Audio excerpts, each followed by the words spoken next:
Assalamualaikum warahmatullahi wabarakatuh. Perkenalkan, nama saya Farida Umabibah dengan NIM 21030016074, Program Studi Pendidikan Agama Islam, Fakultas Ilmu Tarbiyah dan Keguruan, UIN Wali Songo Semarang. Di sini, saya akan mengkaji salah satu ayat Al-Quran dengan materi pengentasan kemiskinan serta tafsirnya. Dalam Al-Quran sendiri, term miskin yang bentuk jamaknya masakin yang berarti miskin terdapat 23 lafaz dalam Al-Quran. Namun, sesuai yang telah saya sampaikan sebelumnya, saya hanya akan mengkaji salah satu ayat yang bermaterikan pengentasan kemiskinan, yaitu pada Quran Surat Az-Zariyat ayat 19 yang berbunyi, Bismillahirrahmanirrahim, wa fi amwalihim haqqul lis-sa'ili wal mahrum, yang artinya, dan pada harta benda mereka terdapat hak orang miskin yang meminta dan hak orang miskin yang tidak mendapatkan bagian. Lalu, apa sih asbabun nuzul atau sebab turunnya ayat tersebut?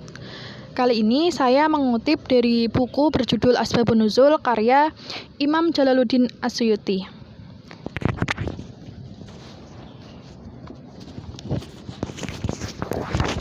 Di sini beliau menulis, Ibnu Jarir dan Ibnu Abi Hatim meriwayatkan dari Al-Hasan bin Muhammad bin Hanafiyah bahwa suatu ketika Rasulullah Shallallahu Alaihi Wasallam mengutus suatu pasukan. Pasukan tersebut akhirnya berhasil meraih kemenangan, lalu mendapatkan harta rampasan yang banyak. Nah, ketika akan terjadi pembagian harta tersebut, datanglah suatu kelompok untuk meminta hak atau bagian dari harta tersebut.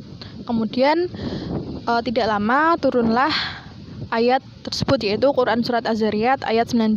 Selanjutnya saya akan mencoba menjabarkan salah satu tafsir dari Quran Surat Az-Zariyat ayat 19, yaitu tafsir Ibnu Katsir.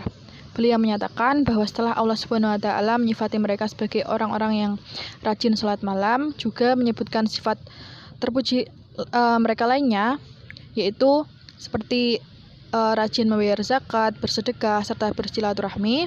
Kemudian Allah Subhanahu wa Ta'ala berfirman pada Quran Surat Az-Zariyat ayat 19 yang berbunyi, Bismillahirrahmanirrahim, wa fi amwalihim haqq, yang artinya, dan pada harta benda mereka terdapat hak, yaitu bagian yang telah mereka pisahkan, sengaja disiapkan untuk diberikan kepada orang-orang yang meminta-minta dan yang tidak mendapatkan bagian. Adapun pengertian sa'il sudah jelas, yaitu orang yang mulai meminta-minta dan dia punya hak untuk meminta-minta, seperti yang disebutkan oleh Imam Ahmad dalam riwayatnya, yang menyebutkan bahwa telah menceritakan kepada kami Waki' dan Abdurrahman, keduanya mengatakan bahwa telah menceritakan kepada kami Sufyan dari Mus'ab ibnu Muhammad, dari Ya'la ibnu Abu Yahya, dari Fatimah bintil Husain, dari ayahnya Al-Husain ibnu Ali radhiyallahu anha, yang menceritakan bahwa Rasulullah Shallallahu Alaihi Wasallam pernah bersabda, orang yang meminta-minta mempunyai hak, sekalipun ia datang dengan berkendaraan di atas kuda. Imam Abu Daud meriwayatkannya melalui hadis Sufyan As-Sauri dengan sanad yang sama. Kemudian Abu Daud menyandarkan melalui jalur lain dari Ali ibnu Abu Thalib radhiyallahu anha, telah diriwayatkan pula melalui hadis Al-Hurmas ibnu Ziyad secara marfu' hal yang semisal. Adapun pengertian kata mahrum dari ayat tersebut, maka menurut Ibnu Abbas radhiyallahu anha dan Mujahid, artinya orang yang beruntung karena tidak mempunyai jatah dari Baitul Mal, tidak mempunyai mata pencaharian, tidak pula mempunyai keahlian profesi yang dapat dijadikan tulang punggung kehidupannya. Lalu, Ibnu Abbas radhiyallahu anha mengatakan pula, demikian juga Said ibnu Musayyab, Ibrahim An-Nakai, Nafi Maula ibnu Umar, dan Atta ibnu Abu Rabah, bahwa yang dimaksud dengan orang yang mahrum ialah orang yang tidak mendapat bagian atau tidak beruntung. Dari penjelasan dan penjabaran yang telah saya sampaikan tadi, juga pada ayat-ayat lainnya yang memuat materi pengentasan kemiskinan, dapat ditarik kesimpulan bahwa Allah Subhanahu wa Ta'ala melalui firman-Nya memerintahkan hambanya untuk senantiasa tolong-menolong dalam kebaikan.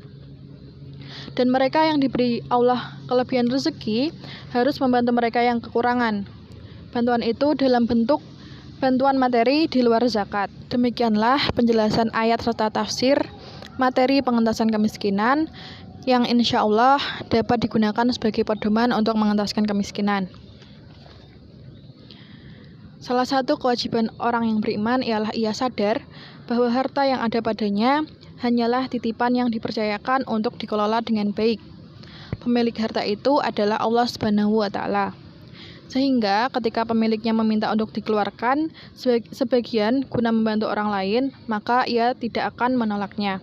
Semoga kita termasuk orang-orang yang sadar akan kewajiban tersebut. Amin. Terima kasih. Wassalamualaikum warahmatullahi wabarakatuh.